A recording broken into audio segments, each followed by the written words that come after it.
All right, so, and not a very pretty game for the Yankees tonight. They dropped the first of a three-game series against the Boston Red Sox at home by a score of 5-2. The Yankees offense couldn't really muster up anything against Nathan Eovaldi, which is kind of not a surprise. They're having trouble with power arms this year, and he was pretty electric tonight. And he was throwing upper 90s. He had 4 pitches or 5 pitches over 100 miles an hour tonight, so he was on. With the exception of an opposite field home run by Aaron Judge, and I think it was a sacrifice ground or something like that by Rougned Odor.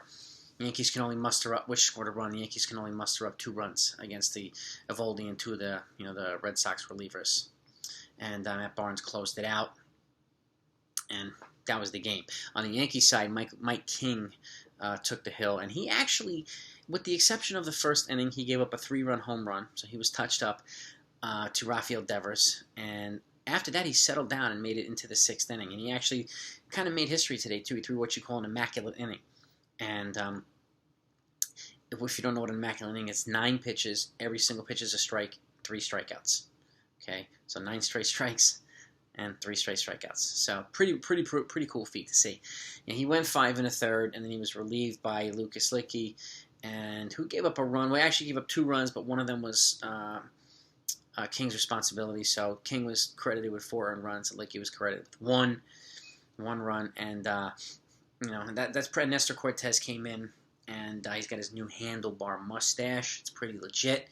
He's got the Tom Selleck look going, and he pitched pretty well.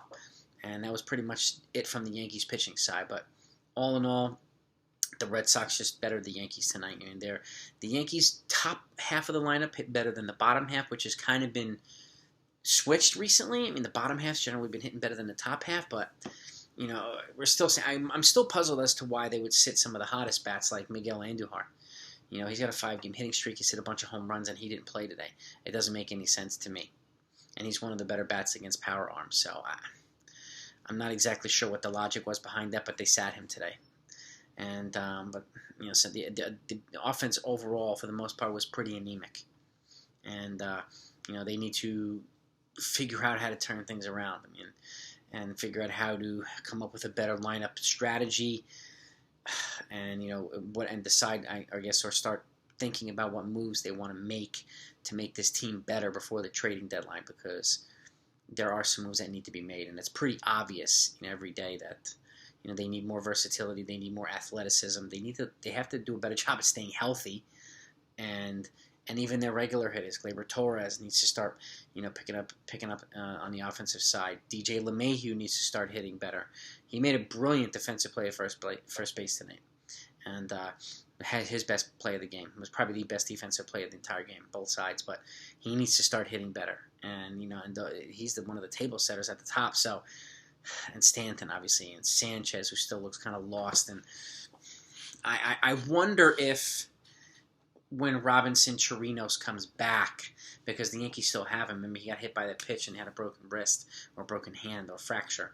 Whether he's going to rotate more with Kyle Higashioka and see what type of dynamic that forms, and who knows what they're going to do with Sanchez, which is crazy because the league average this entire season for the duration of Sanchez's career, the league OPS average for catchers is about in the 740s. He himself is over 800 average for his career.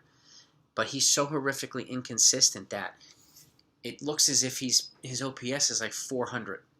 And it's so incredibly frustrating for coaches, fans, other players. It's to see, because when he looks good, he looks really good. When he looks bad, he looks terrible. There's no kind of midline of consistency with Gary Sanchez, and I think that's one of the things that can make his stats a little bit misleading. He's got some of the best power numbers overall, but again, it comes in bunches. He hits a bunch, and then he does nothing for a bunch, and he looks completely lost, like he does right now. But then again, a couple games ago, he's hitting a 450-foot home run. So there has to be a better way to get some consistency out of Gary Sanchez, and I hope the Yankees can discover that or figure that out if he's going to stay around. And we'll see. But Chirinos gives him a little bit more versatility and a bit of a better defensive option to pair up with Higashioka. But that still remains to be seen. But that's the catching potential dynamic that could be coming or approaching soon. So just something to keep in mind. But all in all, the Yankees bats need to get better, and the team needs to get healthier. But it was good to see Phil Nevin back after he lost over 20 pounds, almost 25 pounds for his COVID and being sick and stuff like that. So it's good to see him back, and hoping that the rest of the guys stay healthy, and hoping that the team rebounds tomorrow. So that's the game today. That's it. So that's the recap. Nothing, much eventful. And the Yankees unfortunately lost the first game. Hopefully they turn it around tomorrow and win the second game. So be on the lookout for my next trade deadline video that's going to come out tomorrow morning. And then obviously I'll be doing the recap after tomorrow's game. So thanks for watching, and I'll talk to you next time.